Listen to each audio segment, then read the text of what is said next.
নামে ভারে গৌরবে অর্জনে কেউ কাউকে দেয় না কোনো ছাড়। দেশের ফুটবলে আবাহনী মোহামেডান এমনই দুইটা নাম, হাতছানি দিয়ে ডাকে অতীতের সেই স্মৃতি। মাঠ ভর্তি থাকবে দর্শক, জমবে দুই দলের খেলা। পরিস্থিতির কারণে বিদেশি ছাড়া দল গড়ে এবারের মৌসুমে লড়ছে আকাশী নীলরা। কোচ মারুফুল হক নিয়েছেন দায়িত্বটা। এই দলটাকে নিয়েই তার চ্যালেঞ্জ, সেই পথে ছুটছেন পরিকল্পনা মাফিক। পেশাদার লিগে 6 ম্যাচে 4টা জিত, 1টা করে ড্র আর হার। 13 পয়েন্ট নিয়ে টেবিলের 3-এ আবাহনী।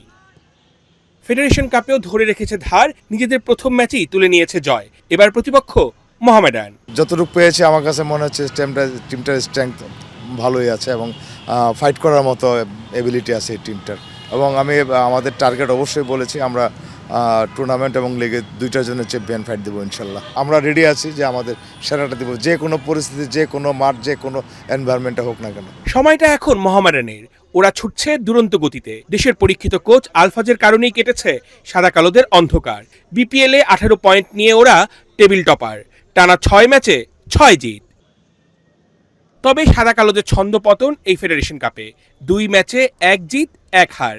সেই চাপ সামলে ওরা লড়তে তৈরি চিরপ্রতিদ্বন্দ্বী আবাহনীর সাথে। দেশিদের সাথে ফরেন রিক্রুটও মন্দ না।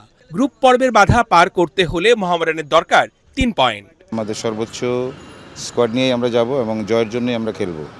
এবং গত মৌসুমে আমরা রানার আপ হয়েছিল 3টা ম্যাচ, 3টা টুর্নামেন্টেই, লিগ সহ 2টা টুর্নামেন্ট। এবছর আমাদের অবস্থানটা রেখে আমরা আরও ভালো কিছু পেতে চাই। কুমিল্লায় আবাহনী মোহামেডান ম্যাচ শুরু হবে বেলা 2:30টায়। অর্ণব বাপি, 71।